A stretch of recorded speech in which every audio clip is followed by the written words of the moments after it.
So you're thinking about moving to Myrtle Beach, South Carolina, and you want to know, how can I buy a home for a cheaper interest rate? You want to learn, you don't know this yet, but you want to learn about assuming a VA or FHA loan so that you can get that lower interest rate when buying this next home. Well, you're in the right place, because in today's show, that's exactly what we're going to discuss here with Richard Turzo here at Cardinal Financial.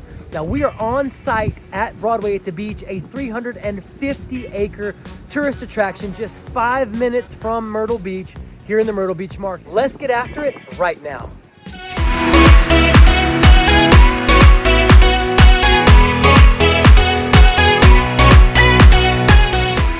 All right, so how do you assume a FHA or VA loan? Richard, please take us to school. All right. First of all, why would you assume a VA and FHA loan? That's a really good question. Well, yeah, going back the last 10, 15 years, we've had really low interest rates. So, your government loans like VA and FHA had some of the lower interest rates out there. So it's not uncommon to find FHA and VA loans that are, in the twos even, but definitely in the threes.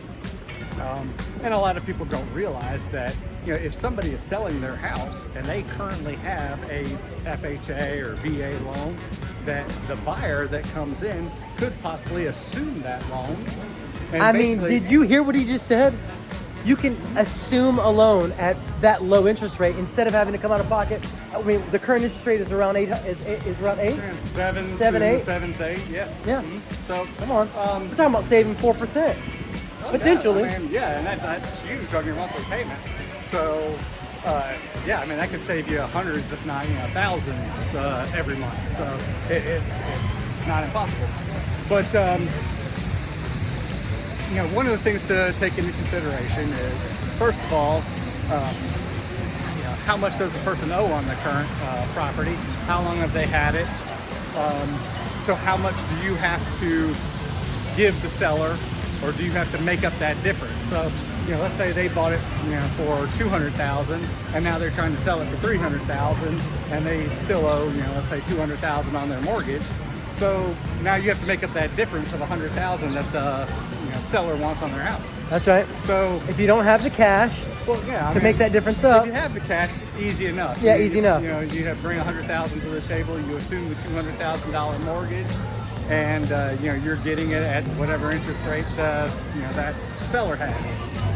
Otherwise, you'd have to do what's commonly referred to as a piggyback loan. Basically getting a equity line or a second mortgage to make up the difference. That's right. Now that's going to be at today's rate, because that's a new loan that's getting established. Can't do anything about that. Yeah, but hopefully that's a small part of the loan. If you find somebody who bought their house 3 years ago and needs to sell it, they may only be able to sell it for $20,000, $30,000 more than they paid for it, and so you may not have to bring a whole lot of money to the table to make up that difference. Guys, and I will say this to you guys. Listen, people bought homes during COVID, and now they're second thinking those homes, and they are looking to sell. That is a very real thing right now. So it is a prime opportunity, in my opinion, for you to assume someone's mortgage that during the COVID times bought it, during a time of uncertainty, now they're second guessing it, they're wanting to put it back on the market. You can hop right in there and get that super low interest rate. Now, a couple things to note: it does have to be a primary residence. So it's not going to help you investors out there looking to, purchase that rental property. But it won't help an investor. Nope. And you do have to work through the current servicer on the loan to make sure you qualify for something. So you still have to go through the qualification process. You still have to pay the attorney's fees and appraisal fees if there's to transfer that title over into your name. But at the end of the day, like I say, you're getting a 3% versus a 7% interest rate. You're saving 4%. On the long haul, it's well worth it. Yep. A couple other things to note: you do not have to be a veteran to assume a VA loan.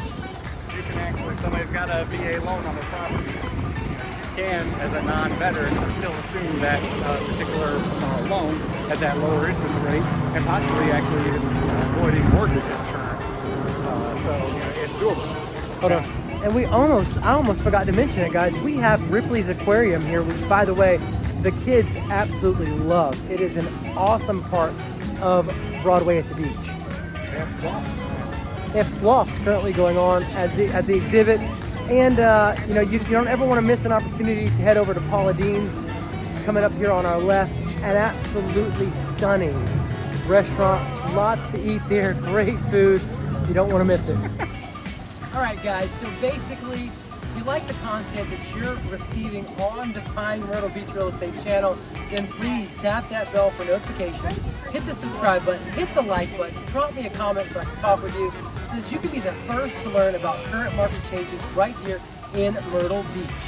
If you're anywhere from 1 month to 3 years out, then please send me a text message, shoot me an email, or hop on a live Zoom conference call, all in that description below, so that we can help you make a smooth move to Myrtle Beach. Well, I hope you've enjoyed all the content you've received so far on this video. Don't worry, it doesn't have to be our last video. If you click in the top right-hand corner, you can check out 2-1 buy downs and learn about saving money on that interest rate.